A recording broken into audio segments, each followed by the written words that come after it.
responder una inquietud del amigo. Dice Mewa More Elohim, creo que es. Me preguntó acerca del razón, que si podía dar una explicación profunda acerca de lo que en Kabbalah se le llama razón. Razón, pues, la entendemos como la voluntad o el deseo. Sino que cuando miramos los textos cabalísticos de cabalistas judíos, encontramos que hay unos conceptos bastante complejos, llamémoslo de esa forma, y difíciles de poder comprender, porque aún ellos trataron de ocultar el significado o los misterios espirituales para evitar que gente inescrupulosa, llamémoslo así, pudiera acercarse a esa sabiduría, para que solamente una mente brillante pudiera descubrir lo que ellos estaban hablando. Y miramos el caso del Arizal, ¿no?, que utiliza términos que no son fáciles de comprender a simple lectura, sino que toca escudriñar bastante hasta que se puede llegar al asunto.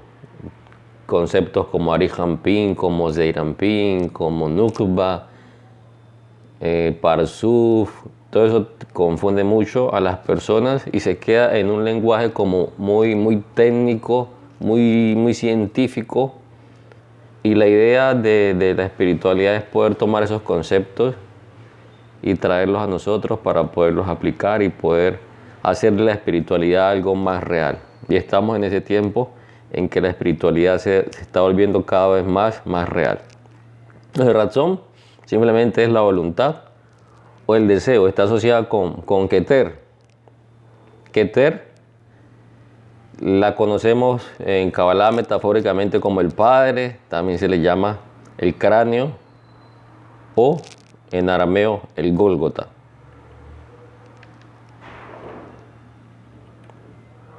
Por lo tanto, razón la podemos interpretar como la voluntad del Padre. Y una de las razones como para una respuesta más del por qué enseño o por qué utilizo el Nuevo Testamento como documento de información o de enseñanza es por lo siguiente, porque hace la espiritualidad más práctica y mucho más sencilla. Entonces miras cómo se conecta la enseñanza del Ari, las enseñanzas del Zohar con las enseñanzas del Nuevo Testamento. Entonces, Keter o razón la entendemos como la voluntad del Padre, sí, al reacomodar los conceptos. Mateo 7:21 dice: solo entrará al reino de los cielos aquel que hace la voluntad del Padre. Entonces mira que se está hablando de un concepto que se utiliza en Kabbalah y el Nuevo Testamento utiliza este concepto, la voluntad del Padre. Solo entrará en el reino de los cielos el que hace la voluntad del Padre. El reino de los cielos lo podemos entender, lo debemos interpretar como cuando nuestras acciones están dirigidas por nuestro yo superior, por nuestra alma. Ese es el reino de los cielos y no por nuestros deseos egocéntricos. ¿Qué es el reino de los cielos? Es cuando cuando nuestras acciones están dirigidas por nuestra conciencia superior o por nuestra alma o por nuestro ser de luz y no por nuestros instintos y bajas pasiones conocidos como ego, Satán, Yezer Hará, etc. Entonces, si podemos reorganizar este verso de Mateo, entonces miremos cómo va tomando estos textos que han sido mal enseñados por el cristianismo, cómo van cobrando vida cuando los aplicamos en un lenguaje espiritual, lejos de una religión y lejos de una doctrina inventada por hombres.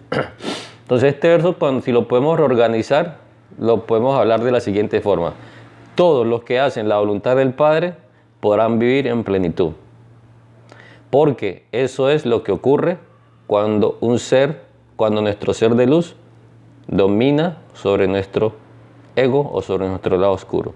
Cuando nuestro ser divino, cuando nuestro ser de luz es el que domina sobre nuestro lado oscuro, por lo tanto estamos en plenitud y metafóricamente se le llama estar en el reino de los cielos. También lo podemos interpretar reino de los cielos como el reino del alma.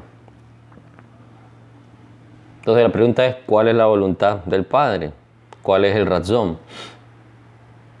La Kabbalah nos enseña que el deseo o la voluntad del Padre es el otorgamiento propio, que solamente es propio del Padre.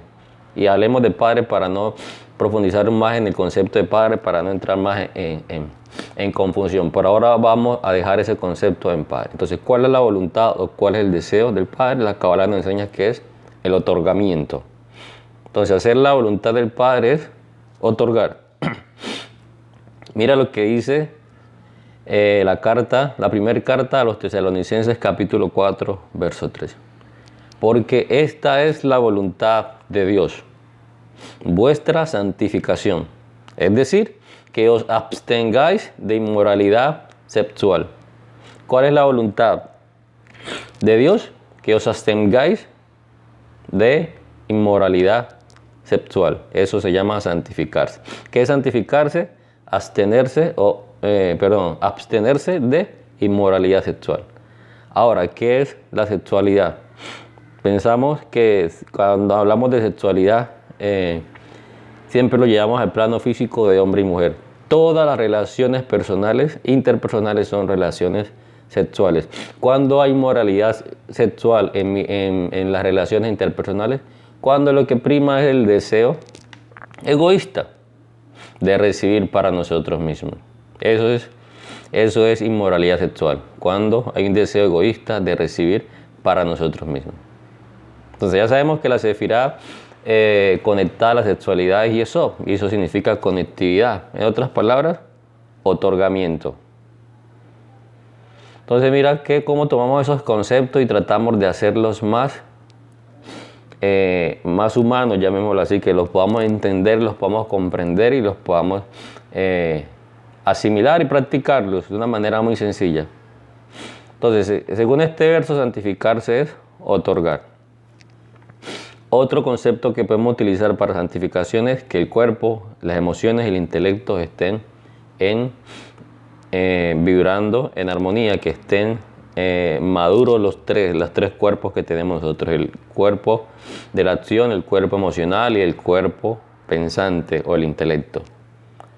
Quien otorga llega al Gólgota, que según el Ari es el lugar donde resucitan los muertos.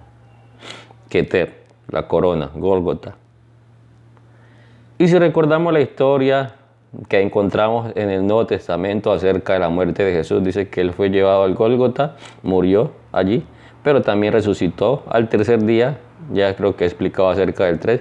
En el comentario a Gálatas explicó la resurrección de Jesús de una forma metafísica. Entonces dice que, la historia dice que él fue llevado al Gólgota, fue crucificado, pero fue resucitado en un ser de luz. Entonces esa es la idea. Cuando otorgamos, nuestro deseo egoísta muere y resucitamos en un ser de luz. Esa es la voluntad del Padre, que otorguemos. La voluntad del Padre es que nos santifiquemos. ¿Qué es la santificación? Que dejemos a un lado la inmoralidad sexual. ¿Qué es la inmoralidad sexual? El deseo egoísta de recibir para nosotros mismos sin importar el beneficio colectivo.